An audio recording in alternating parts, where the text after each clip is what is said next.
반갑습니다. 코인 100입니다. 오늘은 금융시장 전체를 흔들 수 있는 굉장히 이례적인 소식 하나를 짚어보겠습니다. 바로 오늘 미국 연방검찰이 제롬 파월 연방준비제도 의장을 상대로 형사수사에 착수했다는 소식입니다. 이 뉴스가 나온 직후부터 시장은 단순한 스캔들이 아니라 훨씬 더 큰 정치적, 금융적 의미를 가진 사건으로 해석하고 있습니다. 먼저 사실관계부터 차분하게 정리해 보겠습니다. 이번 수사의 공식적인 명분은 두 가지입니다. 첫째는 연준 본부 건물 개보수 과정에서 약 25억 달러, 우리 돈으로 약 3조 원대 예산이 부적절하게 집행됐다는 의혹입니다. 둘째는 파월 의장이 작년 의회 청문회에서 이 개보수 비용과 관련해 사실과 다른 증언, 즉 위증을 했다는 혐의입니다. 아직 기소 단계는 아니지만 연방 검찰이 직접 수사에 착수했다는 것 자체가 굉장히 이례적인 상황입니다. 이에 대해 파월 의장은 즉각 성명을 내고 강하게 반발했습니다. 그는 이번 수사가 단순한 법 집행이 아니라 중앙은행의 독립성을 훼손하려는 정치적 압박이라고 주장했습니다. 여기서 중요한 포인트는 연준이라는 기관의 성격입니다. 연준은 정치로부터 독립된 기관이어야 하고 그 독립성이 깨지는 순간 금융시장은 매우 큰 불안을 느끼게 됩니다. 이 사건이 더 크게 해석되는 이유는 트럼프 대통령과의 관계 때문입니다. 트럼프는 그동안 파월 의장을 공개적으로 비난해 왔고 금리 인하를 요구했지만 파월은 이를 거부해 왔습니다. 미국 법상 연준 의장은 중대한 사유가 없으면 해임할 수 없습니다. 그래서 시장에서는 이번 형사 수사가 단순한 예산 문제를 넘어 해임 명분을 쌓기 위한 압박 수단일 수 있다는 해석이 지배적으로 나오고 있습니다.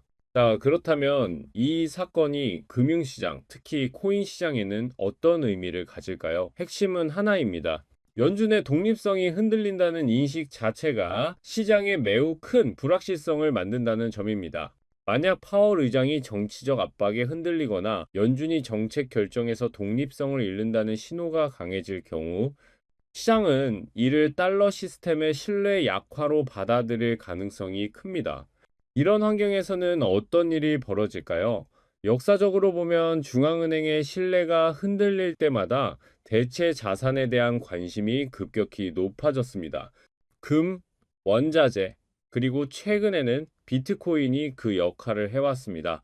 비트코인이 단순한 위험 자산을 넘어 정치 리스크와 통화 리스크에 대한 해지 수단으로 인식되기 시작했다는 점을 다시 한번 떠올릴 필요가 있습니다. 물론 단기적으로는 변동성이 커질 수 있습니다. 연준 관련 이슈는 금리, 달러, 채권 시장을 동시에 흔들 수 있기 때문에 코인 시장 역시 출렁일 가능성이 있습니다. 하지만 중장기적으로 보면 중앙은행을 둘러싼 정치적 불확실성은 오히려 탈중앙화 자산의 존재 가치를 다시 부각시키는 재료가 될 수 있습니다. 지금 이 사건을 단순히 파월 개인의 문제로만 보면 안 됩니다. 시장이 진짜로 보고 있는 건 앞으로 연준이 얼마나 독립적으로 정책을 이어갈 수 있느냐, 그리고 정치 권력이 통화 정책에 얼마나 깊게 개입하려 하느냐입니다. 이 질문에 대한 답이 불안하게 느껴질수록 기존 금융 시스템 밖에 있는 자산들이 다시 주목받을 가능성은 커집니다. 정리하자면 이번 파월 의장 수사 소식은 단기적으로는 시장에 혼란을 줄 수 있지만 중장기적으로는 통화 신뢰와 중앙은행 독립성이라는 근본적인 질문을 던지는 사건입니다. 그리고 이런 질문이 던져질 때마다 코인 시장은 항상 새로운 역할을 부여받아 왔습니다. 지금은 공포에 반응할 시점이 아니라 이 사건이 어떤 구조적인 변화를 만들 수 있는지를 차분히 지켜봐야 할 구간입니다.